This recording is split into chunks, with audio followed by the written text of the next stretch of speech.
Thank you everyone for coming this evening. My name's Nick Yanloon. I'm the chairman of the APPG Association, and I'll be chairing this event this evening on behalf of the Famagusta Association. A little bit of housekeeping first of all. Can you all hear at the back? No. No? How about now? Yeah. Okay, if for any reason you can't hear, just shout out. Very important, fire escapes. There's one here to my left, and there's two at the back.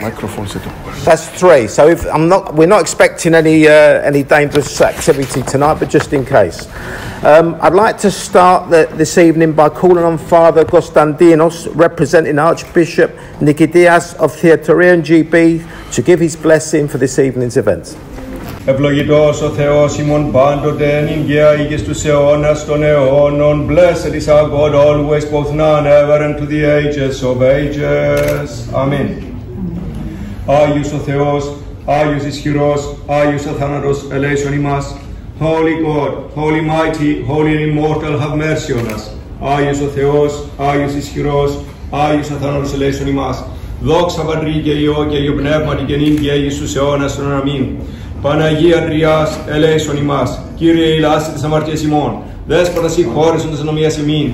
Άγιε επίσκεψε και ίασε τα ασθενείας ημών, ένεκεν τον όνομα σου. Κύριε ελέησον, Κύριε ελέησον, Κύριε ελέησον. Glory to the Father, and to the Son, and to the Holy Spirit, both now and ever, and to the ages of ages. Amen. I would ask you all to join in with the Lord's Prayer in Greek and in English.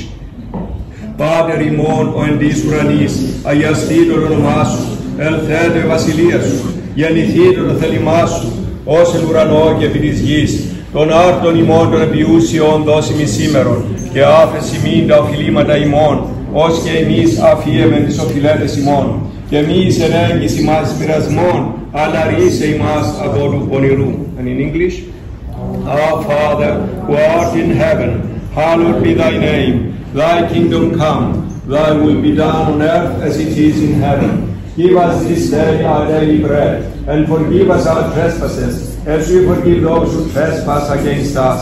And lead us not into temptation, but deliver us from the evil one. For thine is the kingdom, the power, and the glory, Father, Son, and Holy Spirit, now and forever, and to the ages of ages. Amen. Ελέησον ημάς ο Θεός κατά το μεγαλειό σου, το μεθά σου επάκουσον και ελέησον. Have mercy on us, O God, according to your great mercy. We pray to you. Hear us and have mercy.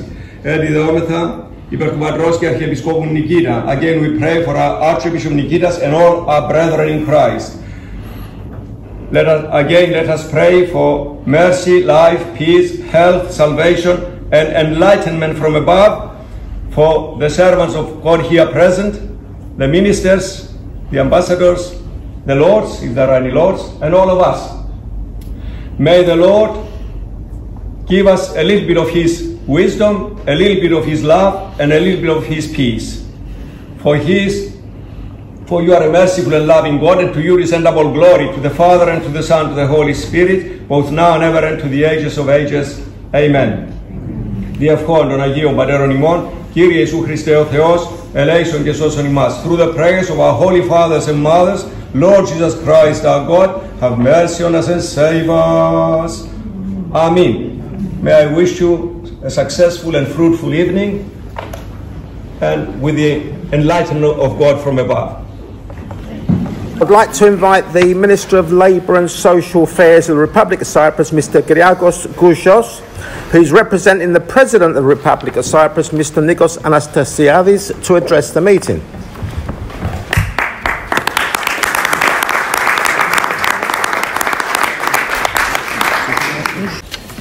Honourable members of these Houses of Parliament, Mr. Mayor of Famagusta, dear friend Simos Ioannou, Excellencies, distinguished guests, ladies and gentlemen. I wished I could, but microphone is not working, so I apologize. It is a distinct honor to be here with you this evening. I wish at the outset to extend my sincere thanks and appreciation to the all-party parliamentary group for Cyprus under the leadership of Sir Lord Gale and the Famagusta Association of Great Britain, of course, his president, Mr. Nicolas Mavros, for the kind invitation to attend and address this evening's event. I would also recognize the presence of the mayor of my dear friend Simos Ioannou, the mayor of Famagusta, the vice mayor and the delegation from the municipality of Famagusta. And throughout our long and shared history, Cyprus and the United Kingdom have enjoyed strong bonds of friendship and enduring relations which are constantly growing as they are based on shared values and principles. This is a relationship that we greatly value, with our two countries closely cooperating over the decades in the vast array of important fields at the bilateral and multilateral levels, including as partners within the Commonwealth family. Strong people-to-people ties constitute not only a solid base which we always aim to build upon, and further strengthening of the excellent cooperation between our two countries, but also the most dynamic aspect of our bilateral relations. I'm glad to attest that the Cypriots that reside permanently in the United Kingdom, and I'm very proud to say the largest Cypriot community overseas, form an integral part of the social and cultural fabric of the UK society.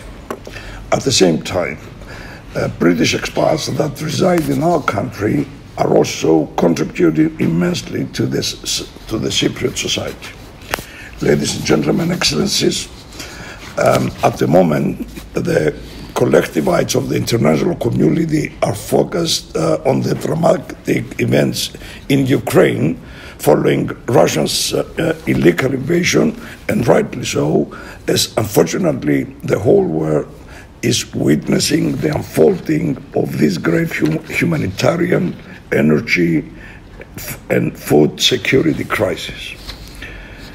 But at this critical juncture, I urge you not to lose sight to another open wound that puts into question for almost 5 decades now the very fundamentals of the rules-based international order, namely the occupation of Cyprus. Since 1974, in our country we are experiencing the ongoing illegal occupation of 37% of the territory of the Republic of Cyprus following the Turkish military invasion and the violent displacement of over 1/3 of its population, literally becoming refugees in their own country. To put the refugee problem into a UK perspective, the equivalent number would be over 20 million persons. Repeated violations of human rights, civilian casualties, missing persons, illegal arrests, forcibly displaced persons deprived of their fundamental rights, and the continued destruction of cultural heritage. In Cyprus, we live every day the trauma and the dire consequences of the war. The reunification of our island after 48 years of Turkish occupation is indeed long overdue, dear friends. In the face of this perpetuated injustice, the aim of achieving lasting peace in Cyprus remains the government's top priority. Seizing this opportunity, Excellencies, honorable members, I would like to brief you on the latest state of play of the Cyprus issue. Regrettably, the negotiating process remains at an impasse due to Turkey's intransigent stance and unacceptable demands. Its insistence to advocate for a two-state solution in stark contrast to the agreed parameters of a bizonal, bicommunal federation and the relevant United Nations resolutions undermines all prospects to achieve the desired breakthrough.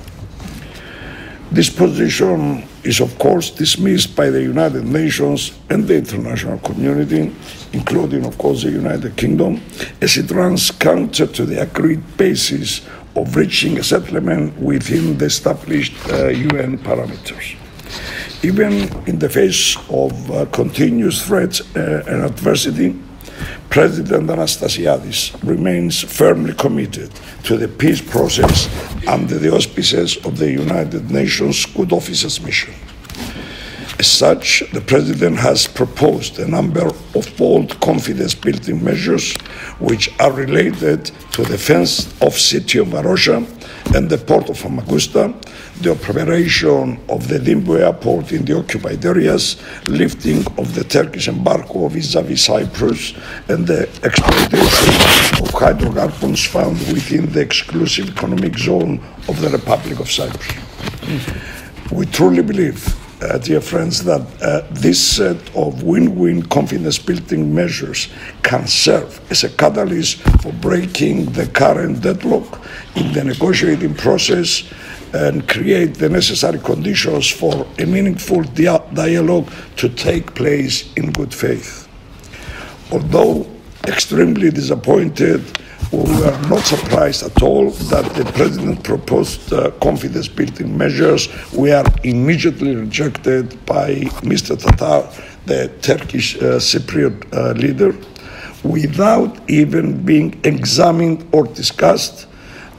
Ankara, of course, had exactly the same response. Ladies and gentlemen, allow me now to focus on Famagusta, the well-known coast city of Varosha, an area fenced by the Turkish army following the illegal invasion of 1974. Since then, my hometown, I was born and brought up in Famagusta. Our hometown, dear friends, from the Famagusta Association of Great Britain, without any justification, is kept close to us, and the occupying forces deny the return of refugees to their home and to their properties. It is indeed an area of utmost political, legal, as well as symbolic importance that was also recognized by the United Nations Security Council, which defined the return of Varosha to its lawful inhabitants as a priority since the high-level agreements of 1977 and 1979 between the leaders of the two communities. To this end, we consider the area of Varosha as an issue of great significance and a catalyst for the Cyprus problem. As you understand, altering the status of the fenced city affects two major aspects of the Cyprus question: territory and property. It is for this reason that we sincerely believe that the return of Varosha to its rightful inhabitants and legal owners of the properties could be most significant confidence-building measure, one that can truly work as a game changer in efforts to unify Cyprus and its people. Excellencies, distinguished guests, as you are aware, Cyprus is faced for many years now with continued illegal actions by Turkey, both at sea within our maritime zones as well as on the ground, mainly in Varosha, which constitute another manifestation of Ankara's blatant disregard to international law and the relevant United Nations Security Council resolutions. In particular, those that they call for the return and resettlement of Varosha by its rightful and lawful owners and inhabitants. We know that Turkey's aggressive and provocative behavior will not be reversed unless firmly and decisively refuted by the international community. In this respect, we count on UK support, especially through its vital role as a permanent member of the Security Council, conveying the right messages to Turkey as regards its obligations to respect international law and the sovereign rights of the Republic of Cyprus. And it is highly disconcerting, but unfortunately in line with Turkey's attribute of defiance of international legality, that it continues its clear violations in Varosha, even after the Security Council presidential statement of 2020 and 2021, which condemned Turkey's actions in Varosha and called for their reversal, while stressing the need for full respect and implementation of its resolutions. The UN Security Council reaffirmed on numerous occasions the importance and the imperative for Turkey to respect, comply, and implement its resolutions for Varosha, namely Resolution 550 of 1984, 789 of 1992, and most recently 2646, adopted earlier this year. But despite repeated calls to de-escalate the situation, Turkey decided to ignore all messages and proceed with this new fait accompli. And I cannot stress enough how much we rely on your continued support to exploit any political and diplomatic tool to bring Ankara back to the path of legality before its illegal plans become irreversible and abandon the destabilizing role and revisionism in the region.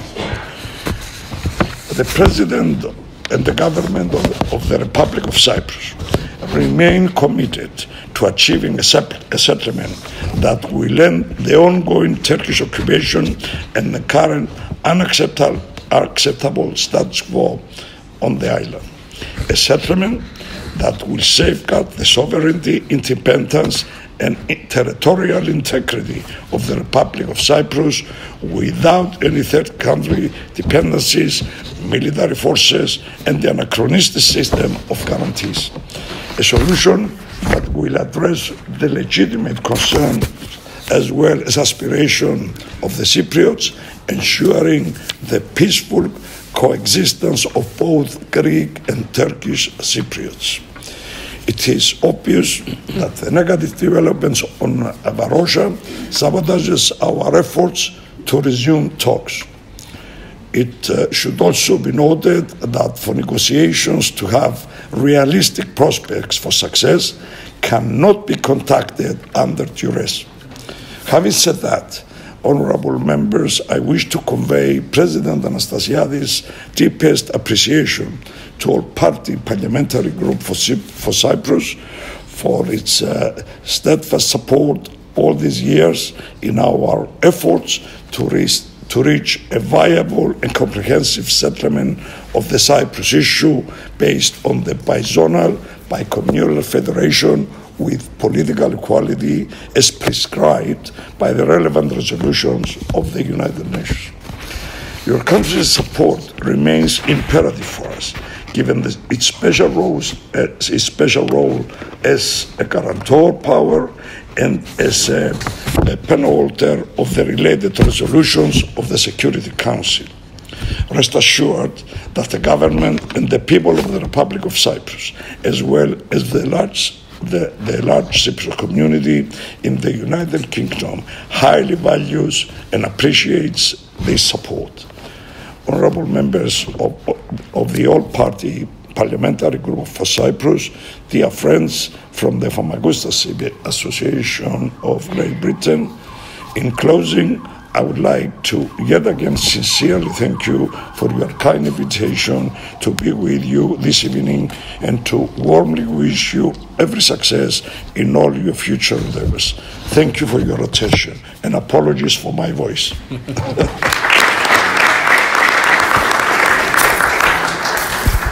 Thank you, Minister, and thank you to the government for all its efforts in finding a solution. Now, can I now invite Ms. Dr. Simos Ioannou, Mayor of the enclave city of Famagusta, to address the meeting. Honourable and right honourable members of Parliament, dear Minister of Labour and Social Insurance, Mr. Kyriakos Kouchos, dear Cyprus High Commissioner, Mr. President of the Famagusta Association, dear Vasilis, distinguished guests, ladies and gentlemen, dear friends. First of all, I would like to express our sincere thanks on behalf of the Famagusta municipality to the Famagusta Association of Great Britain for the invitation to participate in this event and for giving us the opportunity to address the event, expressing our thoughts and ideas on the Cyprus issue and on Famagusta in particular. It is with great agony and profound disappointment that we observe the recent provocative and utterly unacceptable actions of Turkey in respect with Varosha. In fact, Turkey and Mr. Tadar have been proceeding since October 2020 to new partitionist fait accompli with the opening of the coastal front as well as other parts of the fenced-off area of Varosha. This constitutes a provocative, illegal, and reprehensible action which violates the international law and order, all the relevant UN Security Council resolutions, in particular 550 and 789, and which is correctly being denounced by the Security Council and other European and international fora. We very much fear that if Turkey's intention to extend the colonization of our hometown to include the fenced-off area is materialized, this will unequivocally mark the end of the aspiration of the majority of the people in both communities in Cyprus to see this island reunified. Such an unlawful action will not only lead to unnecessary escalation of the tension in the region, but it will regrettably constitute the stepping stone towards the permanent division of our country, a most unfortunate development which we will never endorse. Excellencies, dear friends, having this opportunity, I would like to reaffirm once again the position of the Famagusta municipality in favor of finding a comprehensive settlement of the Cyprus issue on the basis of a bizonal, communal federation with political equality between the two communities as set out in the relevant resolutions of the United Nations, which shall provide for a state with a single sovereignty, a single international identity, and a single citizenship. A settlement that will free Cyprus from occupation and colonization, will reunify our country and our people, will reinstate and protect human rights and the basic freedoms of all Cypriots. A settlement that will enable us to return to our beloved city. At the same time, we strongly support the resumption of the talks under the auspices of the United Nations, appreciating that this process is the only way to a peaceful settlement of the Cyprus issue. The Municipality Council looks forward to the resumption of dialogue without any further delay under the auspices of the GS of the United Nations, aiming to reach an agreed settlement of the issue. The framework is set out in the relevant resolutions of the United Nations, with the continuation of the negotiation procedural from the point where it had remained at Grand Montana on the basis of the Guterres framework the joint announcement of February 2040 and the convergences that have been recorded today. We must work without regressions, despite and difficulties, for a solution within the agreed framework on the basis of international law and the principles on which the EU is founded. The deepening and visible danger of the permanent consolidation of the partition status quo permits neither delays nor the cultivation of illusions. We need to take actions that will reverse Turkey's partitionist plans and serve our own goal for the liberation and reunification of our homeland. However, we consider that both the illegal action of Turkey within the Cypriot exclusive economic zone and the entry into the fenced of area of Famagusta 2 years ago are unacceptable and do not contribute to the creation of a good climate that will enable the resumption of the negotiation and the final settlement of the issue. Once again, we make a call towards the international community, the UN, and the 5 permanent members of the Security Council to intensify the current efforts, exercising their influence on Ankara to change its current intransigence policy and complete with the principles of international legality. Excellencies, dear friends, at a time when the peace process is at a very critical point, the immediate return of Varosha to its owners, inhabitants, as provided for by the United Nations, will prove a real game changer, a rigid and stable bridge leading to peace, a step towards eliminating mistrust, a unique case study, setting the ideal example that Greek Cypriots and Turkish Cypriots can live and prosper together in a reunified Cyprus. Finally, I would like to extend to all of you our appreciation and gratitude for your support and solidarity all these 48 years of our struggle for peace and reunification of Cyprus. Thank you very much.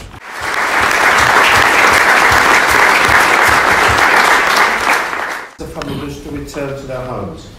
Now I'd like to invite my good friend Βασίλης Μαύρου, Chairman, or President, sorry, of the Famagusta Association of Great Britain, to address the meeting.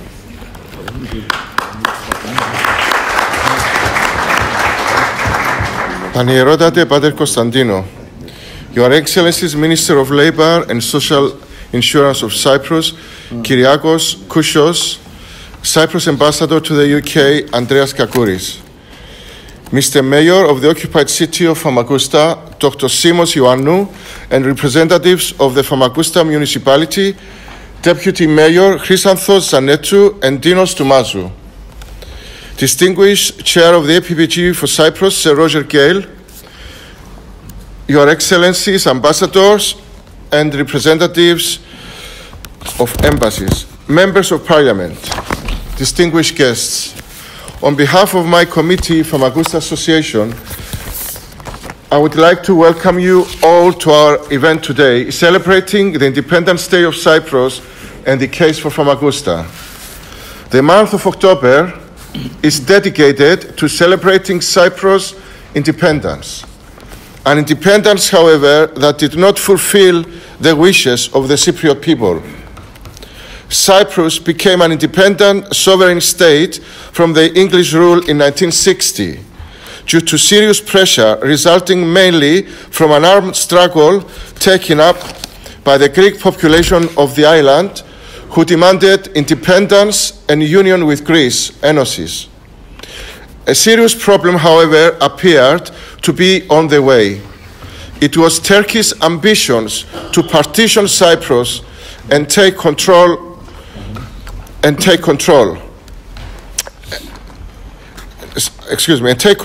half of the country. The peaceful coexistence, cooperation and unity of the people of Cyprus was already damaged before the independence of the island due to these plans and aspirations by Turkey. The introduction of Turkish fascist nationalism with the slogan partition, directed by the mainland Turkey, was associated with violence and killings against both Greek and Turkish Cypriots that encouraged unity and togetherness of the two communities.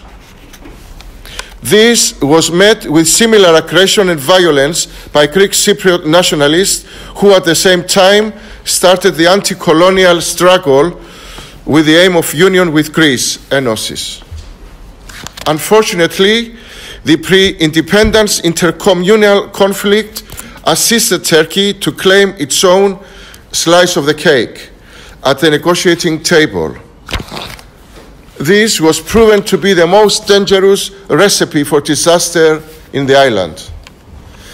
The search for a solution resulted in a conditional independence, burdened with both internal and external limitations and restrictions. The internal limitations included the breaking of the principle of a unitary state and the creation of separate categories of citizenship for Greeks and Turks. The constitution was undemocratic, unworkable, unjust, sectarian, and even racist. The intercommunal conflict encouraged by Turkey continued, unfortunately, after the independence, in a more vigorous way, with victims both Greek Cypriots and Turkish Cypriots. The post-independence airstrikes and the use of napalm bombs by Turkey during the 1960s was a clear signal of Turkey's total commitment in achieving its ultimate aims, namely the division of the island by military force. Turkey seized on an opportunity gifted by the shocking to the country coup d'etat organized by the Greek junta against President Makarios in 1974, after brutally attacking Cyprus by air and by sea through a remorseless and ruthless bombardment with napalm and other deadly bombs. Its army marched nearly unopposed, killing and injuring thousands of Cypriots. Turkey forced 200,000 people to flee the violence, who ran away to save their lives. Turkey's military army seized 38% of Cyprus' territory. Apart from the losses in life, economy, wealth, and property, Cyprus has lost the greater part of its rich cultural heritage, consisting of archaeological sites, monuments, museums with their archaeological items of art, ancient churches, and monasteries, all destroyed, damaged, looted, or stolen along with their precious religious icons and mosaics. The decision to set up a self-proclaimed Turkish state of northern Cyprus and the draw of a barbed-wire walled line of partition right through the capital city of Nicosia has had disastrous consequences for all Cypriots of both communities for over 48 years. In addition, Turkey continues its illegal activities even today by violating Cyprus EEZ and the releases of NAFTEX within Cyprus EEZ, obstructing at the same time Cyprus in exercising sovereign rights in the sea. Unfortunately, Turkey refuses to implement the different United Nations Security Council resolutions aimed against its violent actions in Cyprus. The Cypriot people have grown disappointed and deeply disillusioned with the lack of political power and will of the Security Council to implement its own resolutions. These resolutions clearly call on Turkey to remove its army of occupation from the northern part of Cyprus and create the conditions for the return of the refugees back to their homes in conditions of peace and security under the legitimate government of the Sovereign Republic of Cyprus. At the same time, Cypriots believe that Britain, as the main guarantor power of Cyprus' independence, security and sovereignty, should have taken serious initiatives at government and parliament level to honor and implement its legal responsibilities and international law with regards to the violation of human rights in Cyprus by Turkey. In accordance with the United Nations Security Council resolutions such as 550 and 789, as well as the high-level agreements, the city of Famagusta should have been returned to its lawful owners as a priority. United Nations Security Council Resolution 550 of 1984 considers any attempts to settle in any part of Famagusta by people other than its inhabitants as inadmissible and calls for the transfer of this area to the administration of the United Nations as a starting measure.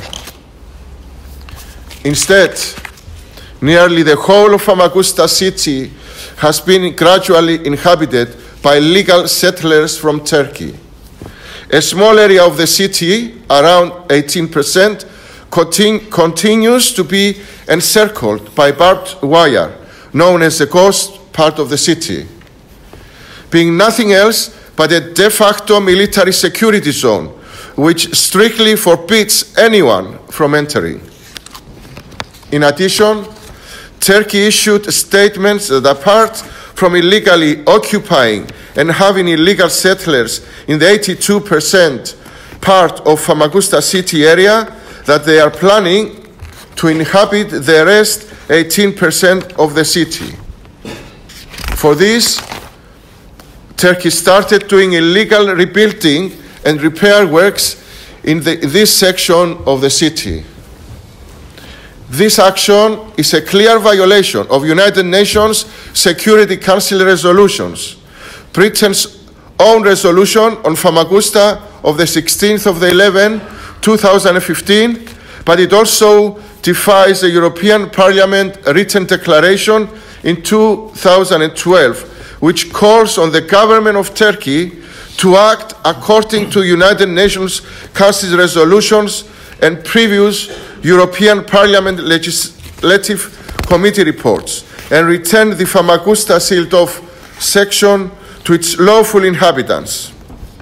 It is most important in mentioning that the European Parliament resolution of 26 of the 11/20, which calls on the European Council to consider the possibility of imposing targeted sanctions against Turkey if it doesn't comply with their directions. This resolution, however, as well as the previous ones, have been ignored by Turkey.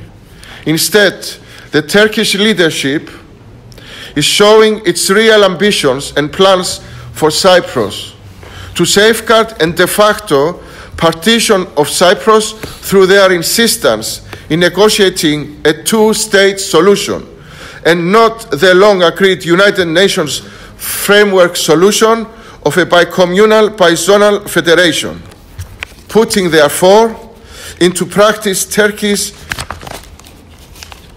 historical plans for not just partition of the island, but for a future unification of the occupied northern part of Cyprus with Turkey.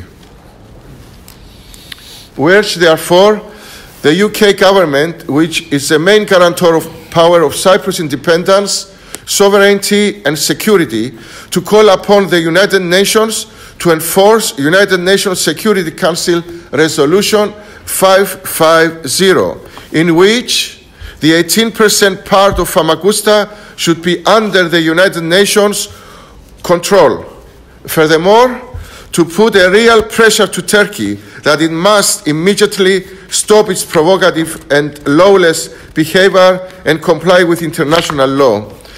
Otherwise, steps for sanctions would be the only alternative option available. Thank you so much. Thank you, Vasily, for those words.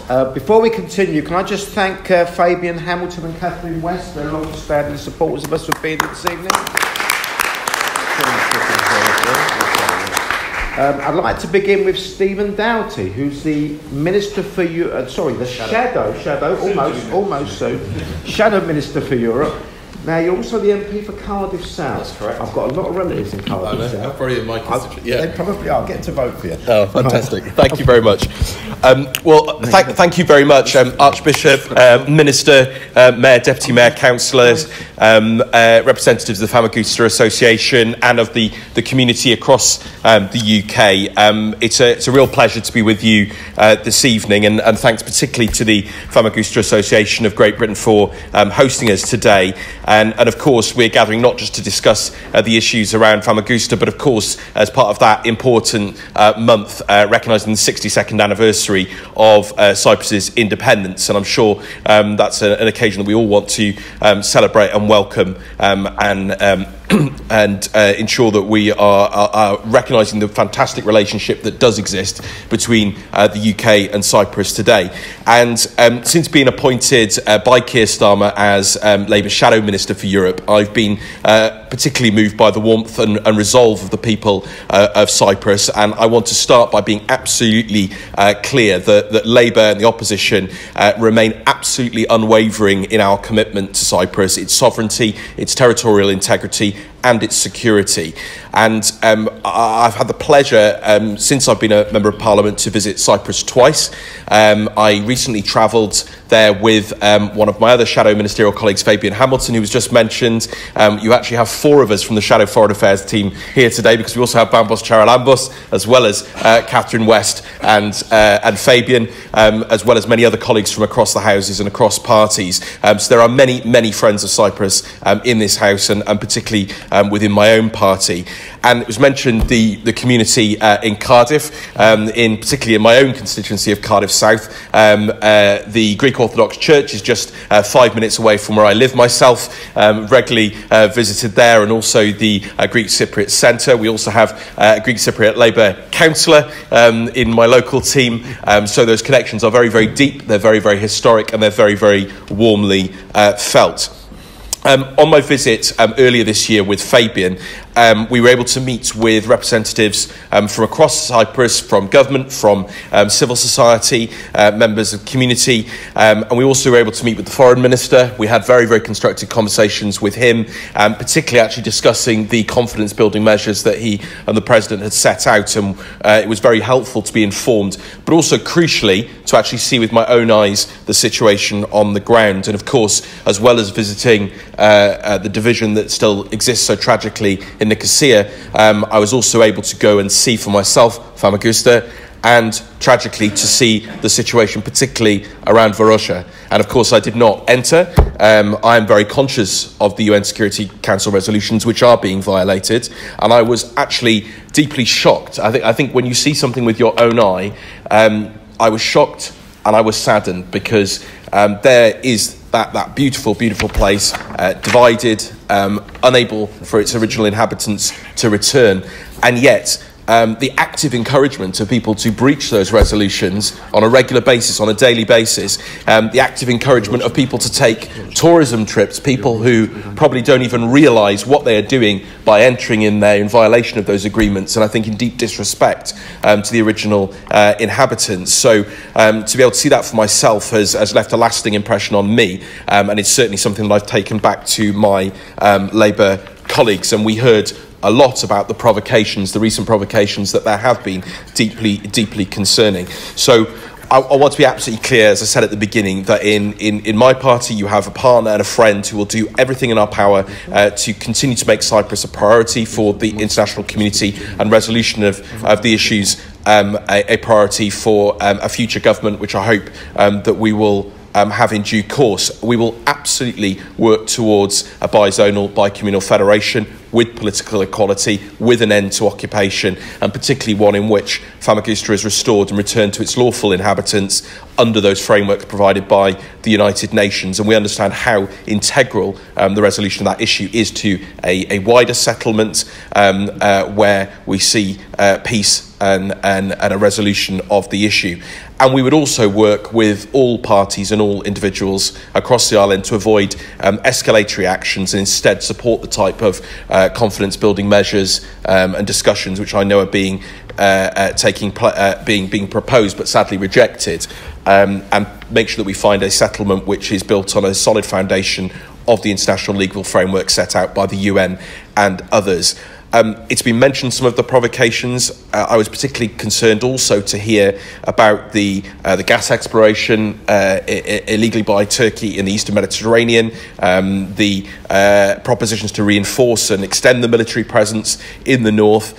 These are not things that are going to help secure a settlement or peace, and they're deeply concerning. And I was actually shown the stark contrast between what was happening in terms of those provocations with the wishes of almost everybody that we met from all parts of communities, Greek Cypriots and Turkish Cypriots, who saw, for example, energy as a route for cooperation, where they could be working together, but in a common framework, and where partners were respecting each other on international law, not unilateral actions in violation of that. And I've been part of teams here discussing the sanctions and other issues that were mentioned too.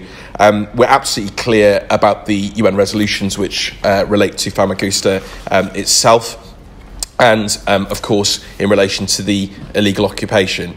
But whilst there's cause for concern, and I think we've heard some of that today from the speakers, there is cause, I hope, for optimism too, because in this room and indeed across the UK within the community, there are individuals and groups such as the association which continue to champion these issues to make sure they receive the attention that they rightly deserve, and ensure that the concerns of the people of Cyprus are heard both here in the UK and beyond. I want to make sure that they're a priority within my own party, they're a priority in discussions in this Parliament, the excellent work that goes in the all-party group as well, and with our collective resolve and commitment to peace and to the sovereignty of Cyprus, I would hope that not only Famagusta was flourish again, but also the whole of the island. So I end really with saying that I think the UK has a particularly critical role. We know our shared histories, we know the role as a guarantor,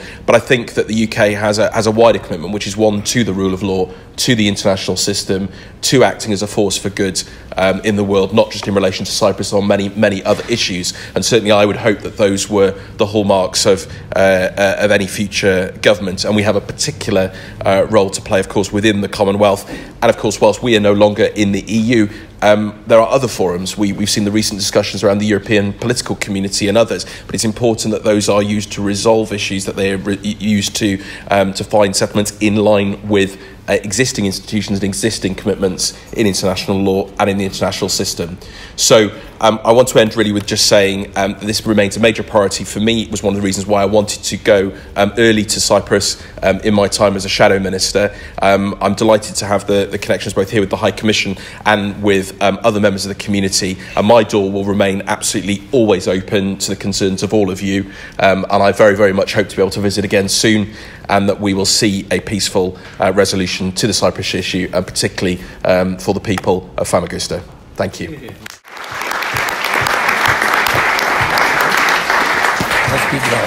I'll speak last. Last? Oh, okay.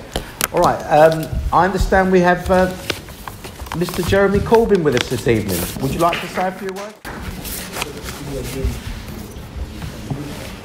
I was going to do you next.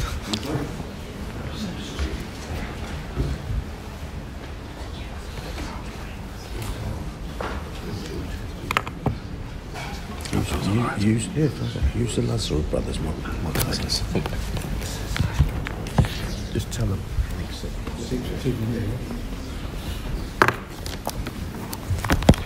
Chair, thank you very much, and I will be brief because I suspect there's quite a lot of people who want to speak this evening. First of all, I want to say a huge thank you and admiration to Vasilis for the work he's put in for the Famagusta Society. He has a business in my constituency, and I'm very proud to call him a friend of mine, and we work together on a lot of local Cypriot issues. The occupation of Cyprus in 1974 by the Turkish forces was obviously wrong in every conceivable way. It was an illegal occupation, and it's been an illegal occupation ever since.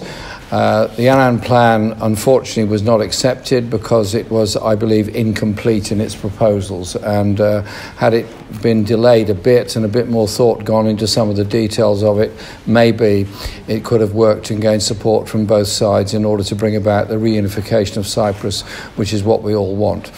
But we are where we are. That didn't happen. And so we're now faced with a situation where the island is divided, and Turkey clearly now wants to go to forward for full separation and full partition of the island. That would be contrary to international law, be contrary to the whole principles behind the United Nations. And for Britain, it's doubly important because Britain is a guarantor of Cypriot independence from 1960, from the point of independence of Cyprus, and therefore the British government has a particular role to play in this. I haven't heard them saying too much, if anything, about the problems over the law of the sea and the exploration that's going on by Turkey into hydrocarbons off the coast of Cyprus. That should not be happening until there is an agreement on the future of Cyprus as a whole, or agreement by the government of Cyprus in Nicosia. And so we have to be very aware of these things and keep on making these demands and taking them up. Likewise, the issues of violations of human rights, of destruction of historic places and damage to them also have to be taken up, as they are at the European Union in the European Parliament, which Britain is of course no longer a member of, but are also taken up at the Council of Europe, where Britain is very much a member, although this government might be having second thoughts about that in the longer term. I'm one of our delegation to the Council of Europe. So I just want to say we're here to support the people of Cyprus in their demand for reunification, for the bicommunal approach where all traditions and all languages are recognised and a shared history is recognised. But the particular situation facing Famagusta is right that we bring this up now, and it's quite right that you were able to go there and be a witness to what is actually happening in Famagusta. I've seen the pictures and films that Vasilis has shown me, and I've taken part in some television discussions about it. We just have to keep up that pressure.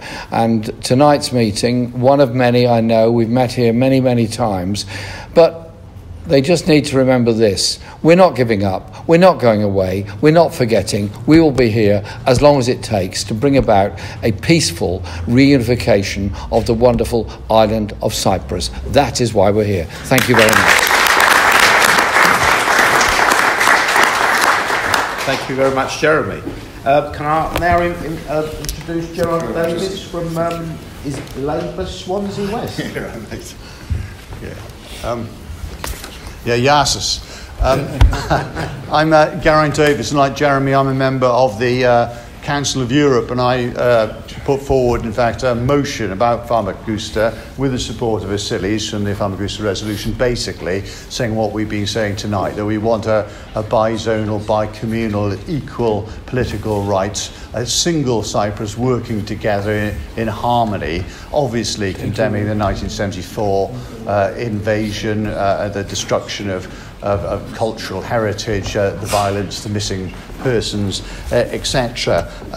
So I'm with you, I'm supporting that, that's going forward.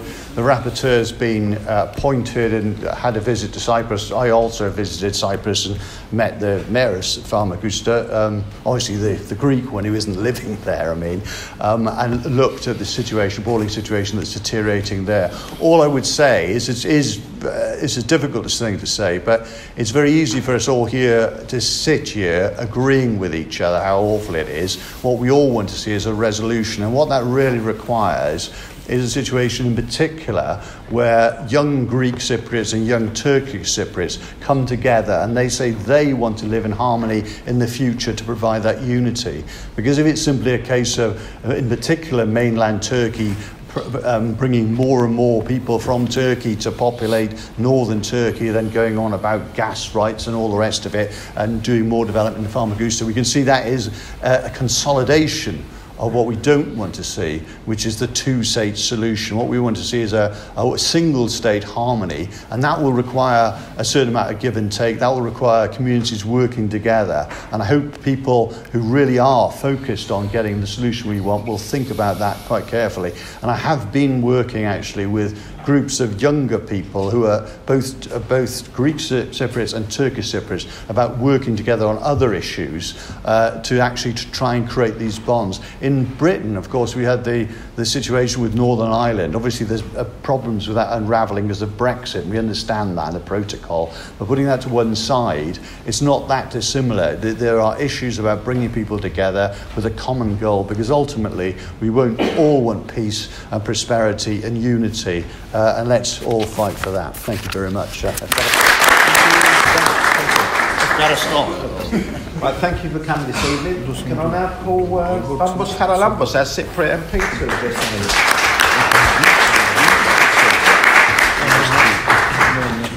I'll just stand. A few weeks ago, I was in Cyprus. I visited Modful. I was there for the Modful rally, and we actually went to Modful with some of the councillors and the mayor of Modful. And one of the striking things about that was that in Modful we had a councillor, Councillor Maro, and she, by chance, met a Turkish Cypriot friend of hers who she hadn't seen for years. They embraced in the street, they were hugging, and they were wishing that it could be back to how it was 48 years ago. And that was such a striking thing. But as has been mentioned, we're all getting older. We're all. It's been 48 years since Turkey invaded, and much more needs to be done. And on the issue of Famagusta, again, I met the mayor at the Modful rally, and I'd also met him previously. We had a delegation to Cyprus in November, and it's taken far too long for us to get this far. Turkey is blatantly breaching international law. We need to put pressure on Turkey, not just the UK. The UK needs to use its influence internationally to put pressure on Turkey to comply with international law. What's happening at Varosha is totally unacceptable, and we need to redouble our efforts to make sure that the situation is reversed. Turkey seems to be able to broker talks with Ukraine and Russia, but doesn't seem to want to attend peace talks with Cyprus and the UN Security Council. So we want to make sure that that pressure is applied and Turkey isn't allowed to get away with double standards. And as has been said, elections are no excuse. There's always elections going on. We need to make sure that the efforts happen, and they happen now. So I'll certainly be working. I'm the Vice Chair of the APPG, so Roger's going to speak shortly. That we, as the APPG, I'm also in the Shadow Foreign Affairs team, that we put as much pressure as we can to make sure that things happen. We have a new Prime Minister as of today, so certainly we'll be putting pressure on him to make sure that his efforts on Cyprus also impress upon Turkey that we want to see a resolution about this, and that happens soon. I'm obviously one of yours. I grew up in the community. I understand the issues, and I will do whatever I can to make sure that we get a just solution for Cyprus. And I also hope I'll be seeing some of you on Sunday at the Famagusta Association here in Dance. Thank you very much. Thank you.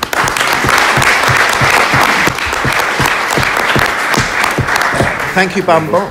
Before I go on to Sir Roger, I'd just like to introduce a young lady who's going to become the UK's first female MP, Susie Stride. Okay, hi everyone. I'm going to keep this brief because I think it's all been said. Everything that's important has been said today. My name's Susie Stride. I ran for Parliament in 2015, and as Nick just said, I'm going to run it again. My grandma is from Eftegomi, which is just outside Famagusta. And I always say, you're not going to have to lobby me. I feel passionate about this issue, do not worry. But I think it's all been said that actually what we're asking of the UK government today is to really treat Cyprus in the same way that we're treating Ukraine, to say actually that the illegal occupation of Cyprus needs to end, that Turkey needs to respect the international law and UN resolutions for Famagusta, but also for the rest of Cyprus. And really it's pretty straightforward. It's to say that not a single country in the world would not say that the invasion was illegal. I can just hear Nick talking here, but that's fine. I know you're listening. I love you, Nick. Me and Nick are related, by the way. And to say that, yeah, that the occupation is illegal and that actually both Greek and Turkish Cypriots want the Turkish government to leave peacefully, and to allow Turkish and Greek Cypriots to decide their own future for their country. And I think it's really important what this gentleman just said, that there is something, and we've got the young Greek Cypriots here today, but it's about Greek and Turkish Cypriots coming together and saying, actually, we want to decide the future of our nation. We want to decide a good future for our nation, a peaceful future for our nation, and that future doesn't involve the Turkish government. And so they need to leave ASAP. Anyway, thank you very much. And as I say, when I become an MP in the coming years, you will not need to lobby me. This is a situation that I feel incredibly passionate about. And I want to end by saying one thing. The gentleman here also mentioned Northern Ireland, and many of us remember everything that went on in Northern Ireland and the bomb scares and all of that. And people thought it was not possible to see peace. But it was possible, and it did happen. And I just want to say today, however long this has gone on for, it is possible to see peace, and it is possible to see the reunification of Cyprus. And that is going to happen. Thank you. We also have Claudia Webb with us. Would you like to say a few words? I wasn't going to say any words, but because it's all been said, but just really solidarity to everyone here. Our struggles, of course, out of colonialism and imperialism are, the struggles that we have to continue to understand the legacy of that and what that means. And that's really what I think we are dealing with, the whole process of colonialism and the legacy of that, and now neoliberalism. We've got to really move forward to end all of that legacy, and this is the resultant of it. And so your struggles are our struggles, and solidarity to you all.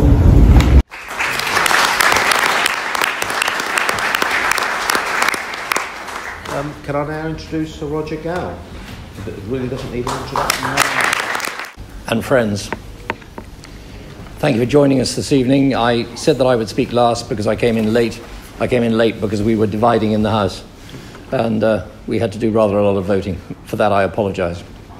And I wanted to make sure that I'd heard everything that was said before I speak to you, both as the chairman of the All-Party Parliamentary Group for Cyprus, and also as a proud citizen of Morphu.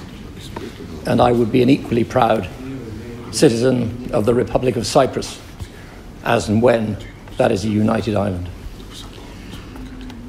I have been involved personally in the Cyprus issue from the entirety of my 39 years in the House of Commons.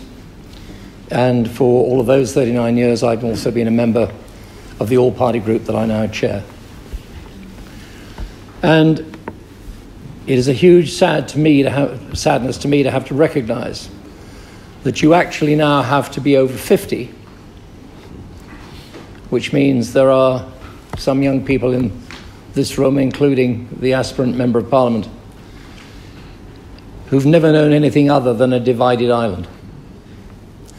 2 generations, effectively, of Cypriots have been born without knowing the happiness of a united Cyprus in which Greek Cypriots and Turkish Cypriots can live in harmony together without the oppression of an occupying army on their soil, your soil, our soil, my soil. And it is dispiriting to find that under successive governments of all political persuasions in this country, we have so far failed to be able to broker the resolution that was, as has been referred to, finally brokered in Northern Ireland. I hear talk of fait accompli of two communities. Now, let's be clear about this. This is not a fait accompli of two communities. Mr. Erdogan's clear intent is that the northern part of your island should not be a separate entity, a Turkish Republic of Northern Cyprus. Mr. Erdogan sees the north of your island in exactly the same way as part of Turkey, as President Putin sees Crimea as part of Russia. And we need to understand that, because that is the direction in which he wants to head. I was for 5 years the leader of the United Kingdom delegation to the Parliamentary Assembly of the Council of Europe, of which Mr. Corbyn is a member, Geraint Davis is a member, and a number of other supporters of the Cypriot cause on both sides of the House of Commons are also or have been members. And I have found it wholly unacceptable, and we have used that platform over and over again to say that it cannot be right for a member state of the Council of Europe, Turkey, to have an army of occupation on soil belonging to another member state of the Council of Europe. It is quite wrong. It is in breach of international law, and it's in breach of everything and all the forms of democracy that we all believe in. And yet it is tolerated, and that is a disgrace. In years gone by, and sadly I've seen too many of them, we saw Varosha as a beacon of hope, a possibility, along with Nicosia airfield, as being the key that might unlock the solution to the whole of the problem. We saw it as having the potential, under the auspices of the United Nations, for demonstrating a gesture of goodwill. My friends, what we have now seen in Mr. Erdogan's actions recently, make no mistake about that, these actions stem from Ankara, is an action of ill will, is a deliberate breach of the United Nations conventions relating to the whole island, of course, but also to Varosha. And the idea that part of this area, derelict for so long, so sadly, should now be opened up and tarmacked, your town, your city, your land, as a tourist attraction, what my friend Christos Karyelis described as war tourism, is quite appalling. And again, it's in breach of everything that we all believe in. We have always regarded in this House of Commons the Cyprus issue as non-party.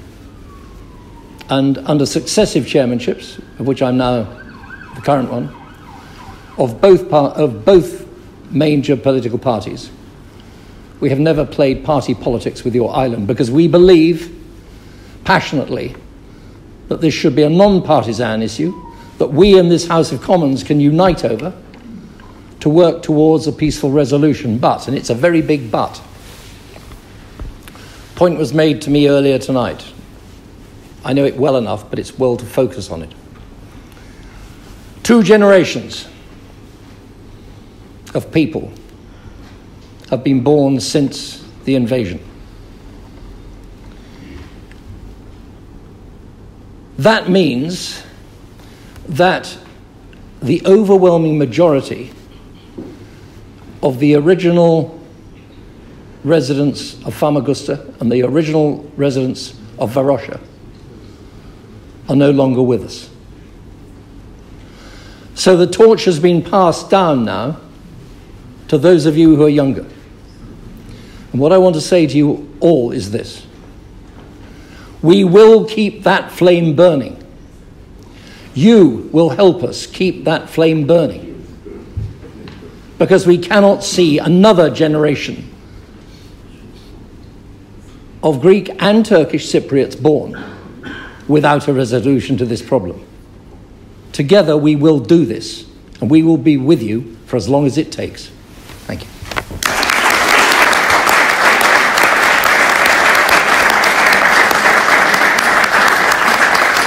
Before we close up, I'd just like to thank all the MPs that attended this evening.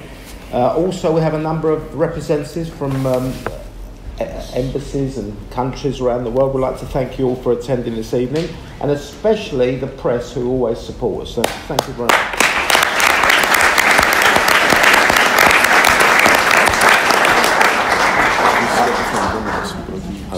I'd like to now invite everyone to join us in the adjoining room, where there's going to be plenty of food, drink, no Greek dancing, but if you have any questions, there'll be plenty of people there to ask.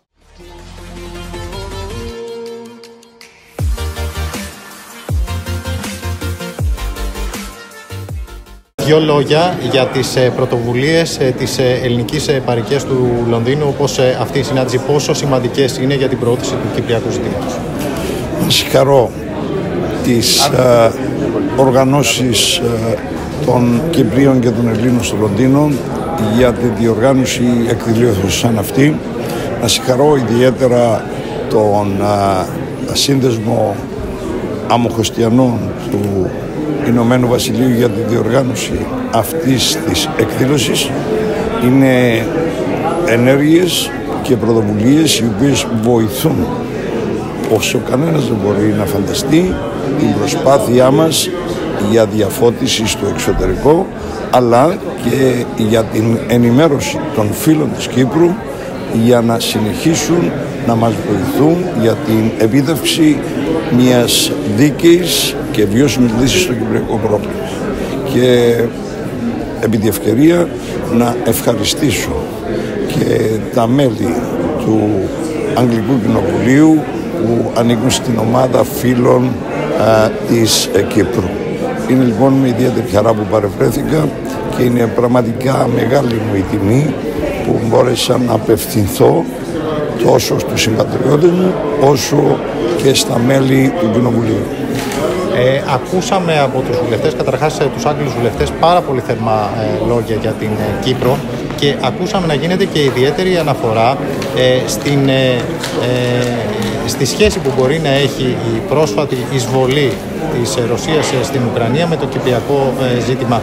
Ο συσχετισμός αυτός, πώς αυτό μπορεί να επικοινωνηθεί περισσότερο διεθνώς από τη δική σας πλευρά? Είναι ακριβώς αυτό το οποίο ο πρόεδρος Αναστασιάδης και η κυβέρνηση σε όλα τα διεθνή φόρα προβάλλουμε, με τις αναφορές μας στα ίδια ουσιαστικά γεγονότα, όπως η Ρωσία έχει εισβάλει στην Ουκρανία χωρίς οποιοδήποτε δίκαιο και με καταπάτηση των ανθρωπίνων δικαιωμάτων και όλων των αρχών του διεθνούς δικαίου, διεκδικώντας εδάφη που δεν της ανήκουν και μάλιστα λαιλατώντας και παραβιάζοντας κάθε αρχή δικαίου και κάθε ανθρώπινο δικαίωμα. Ακριβώς το ίδιο είχε συμβεί, μπορεί να πω και σε χειρότερη μορφή, το 1974 στην Κύπρο, μια εισβολή η οποία έγινε από μια υπερδύναμη σε ένα πολύ μικρό κράτος και που συνεχίζεται αυτή η κατοχή για 48 ολόκληρα χρόνια,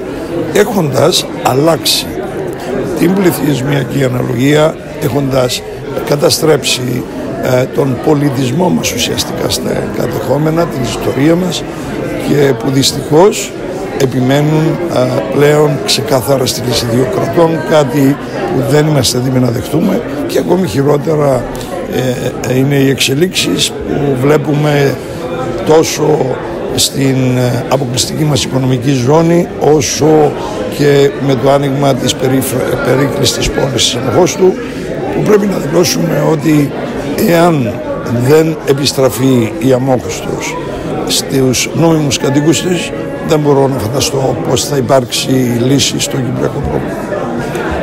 Βλέπετε να υπάρχει μια στροφή της αγγλικής πολιτικής απέναντι στην Κύπρο, ή τουλάχιστον μια ελπίδα για να αλλάξουν κάποια πράγματα?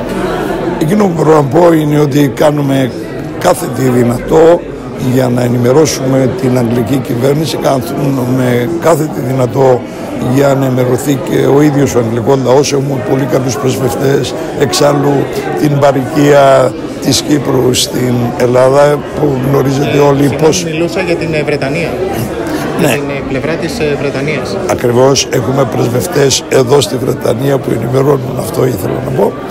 Και η προσπάθεια μας είναι να έχουμε μια αγαστή συνεργασία με το Ηνωμένο Βασίλειο. Είναι εγγυήτρια δύναμη, είναι μόνιμο μέλος του Συμβουλίου Ασφαλείας. Διατηρούμε παλιούς δεσμούς. Είναι γνωστό ότι η Κύπρος κατήχεται από την Κύπρο μέχρι από την Αγγλία, μέχρι το 1960 με την ανεξαρτησία, και θα ήθελαμε να συνεχίσουμε αυτή τη συνεργασία και την βοήθεια του Ηνωμένου Βασιλείου για να μπορέσουμε να ξαναπάμε στο διάλογο, συνεχίζοντας από εκεί που μείναμε, στο κράμον Θανάρι. Σας ευχαριστώ πάρα πολύ. Σας ευχαριστώ.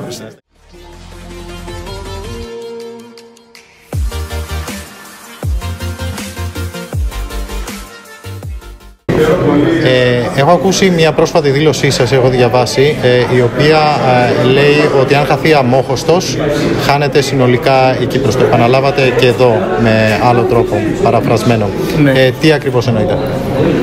Κοιτάξτε, εάν χαθεί η περίκλειστη περιοχή της Αμμοχώστου, την οποία καλύπτουν τα δύο ψηφίσματα, το 550 και το 789, το οποίο είναι το τελευταίο μέρος της κατεχόμενης Κύπρου, το οποίο δεν έχει επικιστεί και το οποίο προνοούν τα ψηφίσματα ότι έπρεπε να δοθεί πίσω στους νόμιμους κατοίκους της Αμμοχώστου κάτω από την αιγίδα των Ηνωμένων Εθνών.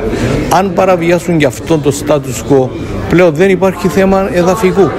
Άρα, με τι θα συζητούμε πλέον με την Τουρκία? Αυτό προσπαθούν να κάνουν, το είχαν σαν τελευταίο χαρτί, και δυστυχώς θα είναι πολύ πιθανόν η ταφόπλακα του κυπριακού προβλήματος, που σημαίνει ακριβώς ότι δεν θέλουν να λύσουν τον Κυπριακό. Είχατε κάποιες επαφές εδώ στο Λονδίνο τις τελευταίες μέρες, μαθαίνουμε, και στο Foreign Office.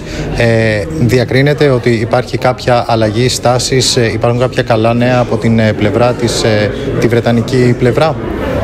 Κοιτάξτε, χτες συναντηθήκαμε με την υπεύθυνη για το Κυπριακό και την Ανατολική Μεσόγειο, την κυρία Ροζιέρ, η οποία βασικά ήταν πολύ θετική, ειδικά για την Αμμόχωστο, και ήταν πολύ θετική όσον αφορά τα ψηφίσματα του Συμβουλίου Ασφαλείας. Της ατώνησε ότι δεν επιτρέπεται να παραβιάζονται ψηφίσματα του Συμβουλίου Ασφαλείας, και ότι σε τέτοια περίπτωση μετά η Τουρκία θα γίνει ένας παράγοντας κινδύνου και θα έχει το δικαίωμα να παραβιάζει όλα τα ψηφίσματα τα οποία θα βγουν και για άλλα θέματα τα οποία θα προκύψουν στη διεθνή σκαγέρα. Σας ευχαριστώ πάρα πολύ. Να είστε καλά. Ευχαριστώ πάρα πολύ.